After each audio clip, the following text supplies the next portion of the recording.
Good evening, students. In this video, I am discussing another important principle of insurance, that is principle of insurable interest. Now, generally हम ये believe करते हैं that everything can be insured, but actually not all risks are insurable. They must have certain characteristics, यानी जो insurance के जो risk हैं उनमें कुछ features का होना बहुत ज़रूरी है. Only then they can be insured. Like for example, they must be capable of financial measurement. यानी कि अगर रिस्क जो है फाइनेंशियली हम उसको मेजर नहीं कर पाएंगे तो हम उसको इंश्योर नहीं कर सकते. ऐसे रिस्क को हम इंश्योर नहीं कर सकते. फॉर एग्जांपल हमारा किसी के साथ मान लीजिए कोई इमोशनल अटैचमेंट है, तो वो इमोशनल अटैचमेंट ख़त्म ना हो जाए, तो ये एक रिस्क अगर किसी को लगता है तो इस तरह का रिस्क इंश्योर नहीं हो सकता. Why? Because it can not be calculated in the terms of money. तो मॉनेटरी टर्म्स में रिस्क का मेजर होना उसकी सबसे बड़ी रिक्वायरमेंट है. देन सम अदर एग्जाम्पल्स और characteristics of risk should be like sufficient number of similar risk should be there for rating purposes. यानी कि उस पर्टिकुलर रिस्क कैटेगरी में सफिशेंट नंबर होना चाहिए. जैसे मैंने इंश्योरेंस की कैरेक्टरिस्टिक्स में भी आपको बताया था कि लॉ ऑफ लार्ज नंबर इस पे अप्लाई करता है. दैट मीन्स कि उस तरह का रिस्क जो है काफ़ी लोगों को होना चाहिए. तो अगर कोई यूनिक रिस्क है किसी इंडिविजुअल को, तो वो किसी इंडिविजुअल को या थोड़े से ही लोगों को अगर वो रिस्क है तो इस तरह का रिस्क भी हम इंश्योर नहीं कर पाते. Then risk must be pure and particular. Pure and particular होना चाहिए, यानी कि स्पेक्यूलेटिव रिस्क नहीं होना चाहिए.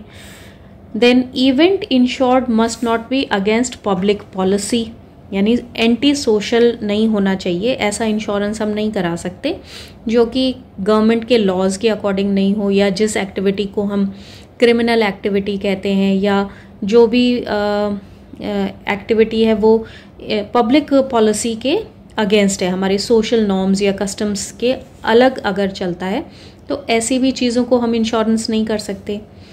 Then premium should also be reasonable. और जो इस प्रिंसिपल के अकॉर्डिंग जो बात कह रहे हैं इसमें रिस्क में, that there must be an insurable interest on the part of person who is insuring. तो यानी कि प्रिंसिपल ऑफ इंश्योरेबल इंटरेस्ट का क्या मतलब है कि ये एक लीगल राइट है, राइट? लीगल राइट है to insure arising out of a financial relationship which is recognised under the law and the recognised under the law between the insured and the subject matter of insurance. यानी कि insurable interest क्या कहता है, principal क्या कहता है कि जो इंश्योर्ड है जिसको इंश्योरेंस चाहिए और जो सब्जेक्ट मैटर है इंश्योरेंस का, यानी जो ऑब्जेक्ट है जिसके लिए कि हम इंश्योरेंस ले रहे हैं, उन दोनों के बीच में एक फाइनेंशियल रिलेशनशिप का होना ज़रूरी है. ऐसा फाइनेंशियल रिलेशनशिप जो कि रिकग्नाइज किया है हमारे लॉ ने. तो इस रिलेशनशिप के कारण, इस फाइनेंशियल रिलेशनशिप के कारण एक लीगल राइट जो है अराइज होता है. कि किसके पास अराइज होता है? इंश्योर्ड के पास. इंश्योर्ड के पास लीगल राइट है कि वो उसको इंश्योर करा सके, राइट? तो इस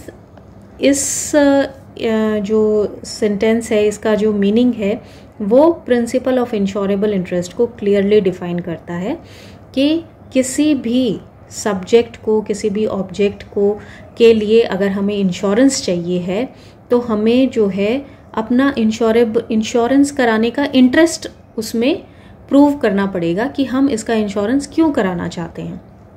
चाहे वो कोई प्रॉपर्टी हो या अपना पर्सनल इंश्योरेंस है या कोई लाइबिलिटी है, तो उसको इंश्योर कराने के पीछे रीज़न क्या है. तो reason should be that because of the existence and non-existence of that subject matter there could be some financial loss. यानी कि अगर वो ऑब्जेक्ट या मैटर जो है, सब्जेक्ट मैटर अगर एग्जिस्ट करना बंद कर देता है, ठीक है, तो अगर एग्जिस्ट नहीं करेगा तो हमें क्या हो जाएगा? फाइनेंशियल लॉस हो जाएगा. अगर एग्जिस्ट करता है तो हमें उससे, उसके सर्वाइवल से कुछ ना कुछ इकोनॉमिकली बेनिफिट मिल रहा है, इकोनॉमिक बेनिफिट मिल रहा है if this subject matter is existing या सर्वाइव कर रहा है तो। और अगर ये सब्जेक्ट मैटर एग्जिस्ट नहीं करता है तो there will be a financial loss. तो इस तरह की बात अगर हम प्रूव कर सकते हैं तो दैट मीन्स हमारा इंश्योरेबल इंटरेस्ट है सब्जेक्ट मैटर में, और फिर हम इस सब्जेक्ट मैटर के अगेंस्ट इंश्योरेंस ले सकते हैं और ये हमारा एक लीगल राइट बन जाएगा। तो सब्जेक्ट मैटर जो है कॉन्ट्रैक्ट का, it is the name given to the financial interest which a person has in the subject matter of the insurance. तो सब्जेक्ट मैटर का मतलब क्या है कि actually it is financial interest. हमारा उसमें कोई इमोशनल इंटरेस्ट नहीं होना चाहिए, जो रिलेशनशिप है वो फाइनेंशियल होना चाहिए, यानी कि उससे हमें उसके होने से प्रॉफिट हो, राइट, और उसके ना होने से हमें लॉस हो। तो अगर ना होने से लॉस है तो उसके अगेंस्ट हम इंश्योरेंस करा सकते हैं। So it is the interest of the insured which is actually insured in an insurance. जो इंटरेस्ट यानी कि कौन सा, फाइनेंशियल इंटरेस्ट। तो एक्चुअली लेट्स सपोज कि हम कोई प्रॉपर्टी का इंश्योरेंस करा रहे हैं, हाउस इंश्योरेंस करा रहे हैं, तो एक्चुअली में हाउस में हम क्या इंश्योर करा रहे हैं?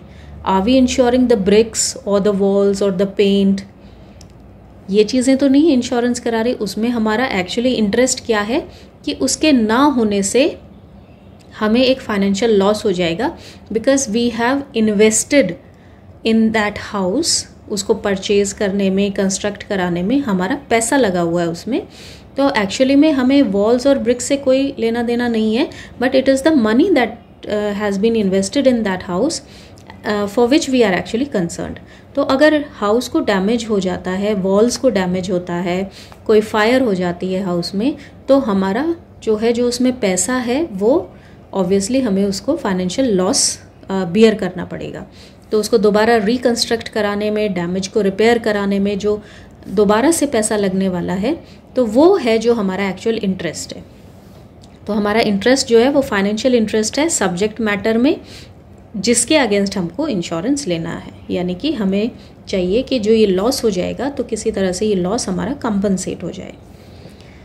सो there are certain essentials of valid insurable interest. तो सबसे पहला असेंशियल क्या है इंश्योरेबल इंटरेस्ट के लिए? That there must be a subject matter to be insured, यानी एक सब्जेक्ट मैटर होना चाहिए सबसे पहले तो इंश्योर कराने के लिए। Then the policy holder should have a monetary relationship with the subject matter, यानी जो सब्जेक्ट मैटर है उसके साथ मॉनेटरी रिलेशनशिप हो। इमोशनल रिलेशनशिप्स के लिए यहाँ पर किसी तरह की कोई प्लेस नहीं है। Then the relationship must be recognised by the law, यानी ये जो मॉनेटरी रिलेशनशिप है ये लॉ द्वारा रिकग्नाइज्ड हो, यानी हमने अपने आप से नहीं बना रखा है, हमारा लॉ जो है इस रिलेशन को रिकग्नाइज करता है। फॉर एग्जाम्पल डेटर क्रेडिटर जो है, ठीक है, तो क्रेडिटर जो है अपने डेटर की लाइफ का इंश्योरेंस ले सकता है। वाई? बिकॉज उसका पैसा उसमें इन्वेस्टेड है। तो जब तक वो पैसा उसको नहीं मिलता है तो तब तक वो उसकी लाइफ को इंश्योर करा सकता है, because there exist a financial relationship. इसी तरह से एम्प्लॉयर जो है अपने एम्प्लॉय की लाइफ का इंश्योरेंस करा सकता है। कोई ओनर जो है किसी प्रॉपर्टी का ओनर है तो अपनी प्रॉपर्टी के अगेंस्ट इंश्योर करा सकता है। कोई मैन्युफैक्चरर है तो वो लाइबिलिटी इंश्योरेंस करा सकता है। लाइबिलिटी क्यों अराइज होगी? Because of manufacturing of damaged goods and products. उसके कारण अगर उसको किसी तरह की लिटिगेशन फेस करनी पड़ती है तो वो लाइबिलिटी, यानी कि उसमें उसका फाइनेंशियल इंटरेस्ट है। जहाँ जहाँ भी फाइनेंशियल इंटरेस्ट आपका हार्म हो सकता है तो वहाँ वहाँ आप इंश्योरेंस करा सकते हैं as per the principle of insurable interest. Then insurable interest जो है ये मैंने आपको बता दिया कि that must be recognised by the law. Then policy holder should economically benefit by the survival और existence of the subject matter, यानी कि अगर सब्जेक्ट मैटर एग्जिस्ट करता है, सर्वाइव करता है तो उसको फ़ायदा हो, और अगर वो एग्जिस्ट नहीं करता है, डेथ हो जाती है या नॉन एग्जिस्टेंस है सब्जेक्ट मैटर का, तो फिर उससे उसको कुछ लॉस होना चाहिए। तो हम कहते हैं कि yes that there exists a insurable interest in the subject matter. Next is insurable interest in life insurance. तो लाइफ इंश्योरेंस में जो है इंश्योरेबल इंटरेस्ट हो सकता है किस किस में, एक तो अपनी खुद की लाइफ में हो सकता है इंश्योरेबल इंटरेस्ट, और किसी दूसरे की लाइफ में हो सकता है। ठीक है, तो अपनी जो लाइफ है इंश्योरेबल इंटरेस्ट इन ओन लाइफ्स, तो we presume that every man possesses an insurable interest in one's life। ये अपनी लाइफ में तो उसका अपना इंश्योरेबल इंटरेस्ट है और उसको ये प्रूव करने की ज़रूरत नहीं है। सो there is no need to prove the insurable interest in ons life, otherwise बाकी जगह आपको प्रूव करना पड़ेगा। सो the extent the insurable interest is unlimited as the loss to the insured और is dependence can not be measured in terms of money. तो generally तो insurable interest कितना होता है, जितना कि सब्जेक्ट मैटर की जो वैल्यू होती है। तो अगर कोई लाइक गुड्स हैं, कोई प्रॉपर्टी है, तो उसका तो हम वैल्यू निकाल सकते हैं, मॉनेटरी वैल्यू निकाल सकते हैं कि गुड्स जो हैं इतने के आते हैं मार्केट में, और गुड्स अगर चोरी हो गए हैं तो एक्चुअल लॉस कितने का हुआ, राइट। तो वहाँ पर तो हम क्लियरली आइडेंटिफाई कर सकते हैं लॉस को। पर जो लाइफ है, लाइफ के केस में हम ये लॉस आइडेंटिफाई नहीं कर सकते। तो क्या प्रिज्यूम करते हैं कि अगर लाइफ की बात आती है, जहाँ भी इंश्योरेबल इंटरेस्ट जो है लाइफ के केस में, वो जो है अनलिमिटेड है। So the extent of the insurable interest is unlimited as loss to the insured और हिज डिपेंडेंट्स। इसका जो डिपेंडेंट है उनका जो लॉस है वो हम मॉनेटरी टर्म्स में कैलकुलेट नहीं कर सकते। तो अपनी लाइफ में तो किसी तरह का प्रूफ नहीं देना इंश्योरेबल इंटरेस्ट है या नहीं, क्योंकि ये तो प्रिज्यूम कर लिया अपनी लाइफ में तो इंश्योरेबल इंटरेस्ट है ही है। दूसरे की लाइफ का भी इंश्योरेंस हम कह रहे हैं कि ले सकते हैं, लेकिन दूसरे की लाइफ के इंश्योरेंस में प्रूफ रिक्वायर्ड होगा। कैसे? एक तो कंडीशन है जहाँ प्रूफ रिक्वायर्ड नहीं है और दूसरी कंडीशन है जहाँ पर प्रूफ रिक्वायर्ड है। तो प्रूफ कहाँ पर रिक्वायर्ड नहीं है? अपनी खुद की लाइफ में और स्पाउस की लाइफ में। तो इन दो जगह में तो हमें किसी तरह का प्रूफ देने की ज़रूरत नहीं है। सो wife has insurable interest in the life of husband and husband has insurable interest in the life of wife. Proof कहाँ चाहिए? जहाँ फैमिली रिलेशनशिप्स आ जाते हैं, राइट, यानी कि चिल्ड्रन हो गए, पेरेंट्स हो गए, तो वहाँ पे आपको प्रूफ करना पड़ेगा। कोई रिलेटिव है तो वहाँ आपको एक फाइनेंशियल रिलेशनशिप प्रूव करना पड़ेगा कि इसके ना होने से if you are being dependent on that person, तो भाई अगर ये नहीं रहेगा तो मेरा काम कैसे चलेगा। तो इस करके मेरा एक फाइनेंशियल रिलेशनशिप है। तो डिपेंडेंट अगर आप किसी पे हैं तो उस बंदे की लाइफ का इंश्योरेंस ले सकते हैं। इसी तरह से अगर बिजनेस रिलेशनशिप्स हैं, जैसे इसमें यहाँ पे क्या है, ये बिजनेस रिलेशनशिप है, ये भी क्या है, एक बिजनेस रिलेशनशिप है। एम्प्लॉयर अपने की एम्प्लॉय का इंश्योरेंस ले सकता है और उसको हम बोलते हैं की मैन इंश्योरेंस, की मैन इंश्योरेंस पॉलिसी। तो ये भी क्या है, किसी एम्प्लॉयर की एम्प्लॉई की लाइफ का इंश्योरेंस है। तो वहाँ पर हमारा बिजनेस रिलेशन एग्जिस्ट करता है। तो ऐसे में हमें प्रूफ देना पड़ेगा कि why we have a insurable interest in others life. So insurable interest may be present in the life of assured due to business or some contractual relationships, right? Some examples like मैंने अभी आपको बता दिए, debtor creditor हो गया, employer employee हो गया, then a trustee has an insurable interest in the in respect of the interest for which he is trustee, right, क्योंकि जब तक वो बंदा सरवाइव कर रहा है तब तक उस ट्रस्टी को बेनिफिट होगा, वो नहीं होगा तो ऑब्वियसली ही विल सफ़र। इसी तरह से श्योरिटी और प्रिंसिपल के केस में है, मान लीजिए किसी का आपने लोन के आप गारंटर बन गए हैं, तो जो प्रिंसिपल डेटर है अगर उसकी डेथ हो जाती है then the surety is responsible for the payment of outstanding loan. इसी तरह से पार्टनर का भी इंटरेस्ट हो सकता है अपने दूसरे पार्टनर की लाइफ में। तो ये सारे एग्जाम्पल्स हैं जिसमें कि बिजनेस रिलेशनशिप्स में इंश्योरेबल इंटरेस्ट हो सकता है। इसी तरह से फैमिली रिलेशनशिप्स में भी मैंने आपको बताया, जहाँ पर सिर्फ़ और सिर्फ क्योंकि ब्लड रिलेशन है या अफेक्शन है, ये इंश्योरेबल इंटरेस्ट कॉन्स्टिट्यूट नहीं करता है। इंश्योरेबल इंटरेस्ट होने के लिए ज़रूरी है कि किसी तरह का फाइनेंशियल रिलेशन हो, लाइक डिपेंडेंट पर्सन का फाइनेंशियल रिलेशनशिप है on the person on whom he is dependent. Another very important aspect is point in time of insurable interest, यानी किस टाइम जो है इंश्योरेबल इंटरेस्ट एग्जिस्ट करना ज़रूरी है। तो इंश्योरेंस जो है बेसिकली एक लाइफ इंश्योरेंस हो गई और एक जनरल इंश्योरेंस है। तो in case of life insurance, insurable interest must be present at the time of proposal, यानी जब हम लाइफ इंश्योरेंस परचेज कर रहे हैं, प्रपोज कर रहे हैं, उस टाइम इंश्योरेबल इंटरेस्ट होना ज़रूरी है। On the other hand general insurance के केस में insurable interest must be present at the time of claim.